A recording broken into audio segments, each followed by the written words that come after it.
To use sort in Google Sheets, start by selecting an empty cell where you want your results to appear. Then type an equal sign followed by the word sort and an open parenthesis.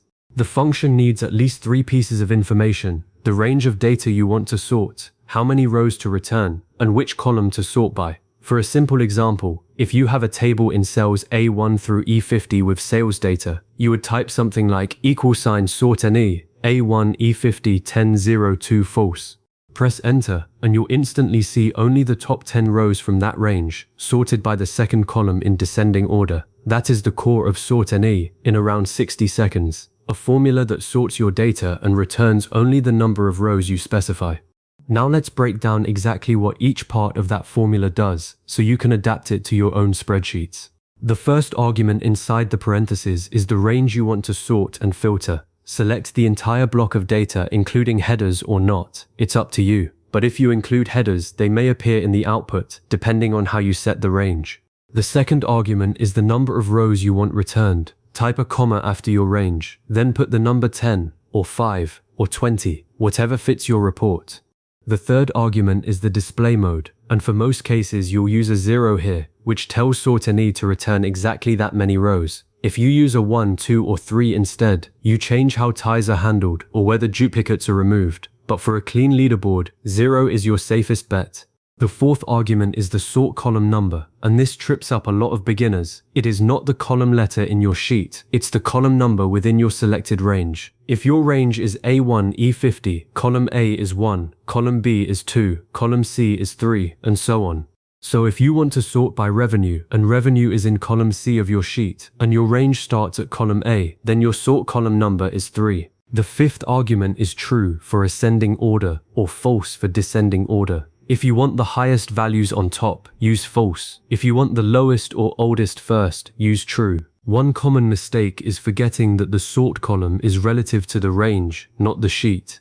If your range starts at column C, then column C becomes column 1 inside the formula. Another frequent error is omitting the display mode. You must provide all the arguments in order, or Google Sheets will return an error. If you get a result that looks wrong, double check that your sort column number matches the position of the column within your selected range. Also, be aware that sorting returns only the data rows, not your original sorting. The output is a static snapshot of the top entries at the time the formula recalculates. That said, it recalculates automatically when any value in the source range changes, so your dashboard updates in real time. Once your basic sort-in is working, you can combine it with other functions for even more power. For example, nest a filter inside sort-in to only rank data that meets a condition, like completed projects or active customers. Your formula might look like sort-in filter A1, E50, C1, C50 equal sign complete, 504 false. That filters the table to only rows where column C says complete, then sorts by column 4 in descending order and returns the top 5 rows. You can also wrap query around sorting for more complex criteria. The beauty of this is that the result updates automatically when someone edits the source data, making it perfect for shared dashboards. To test that your sort updates dynamically, add a new row to your original table with a value that should be in the top results, maybe a very high sales number. Press enter and watch your sort output shift to include that new entry and bump the lowest one off. That automatic update is the real value of sort for reports you need to maintain over time. If you want to show the bottom results instead of the top, just change the sort order to true to show ascending values, though note that sort-n always returns the first n rows after sorting, so descending gives you the highest, ascending gives you the lowest. For presentation, after your formula is in place, you can apply formatting to make the results readable. Bold the header row if you included it in your range, or add a separate header above the formula output. Resize columns so the data doesn't get cut off, and consider adding conditional formatting to highlight the highest or lowest value in the return set.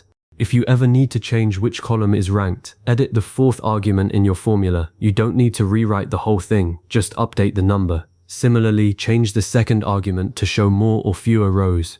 Now you have a working sort-n that gives you the top or bottom records from any dataset, updating live as your data changes. Use it for sales leaderboards, top product lists, highest expense reports, newest transactions, or any situation where you need only the most important records visible. Save your spreadsheet, share it with a colleague, and ask them to update a value in the source data. Watch your sort n update in real time. That confirmation shows you've built a reliable professional report. If you ever need a refresher, come back to these steps. Thanks for watching, and I'll see you in the next one.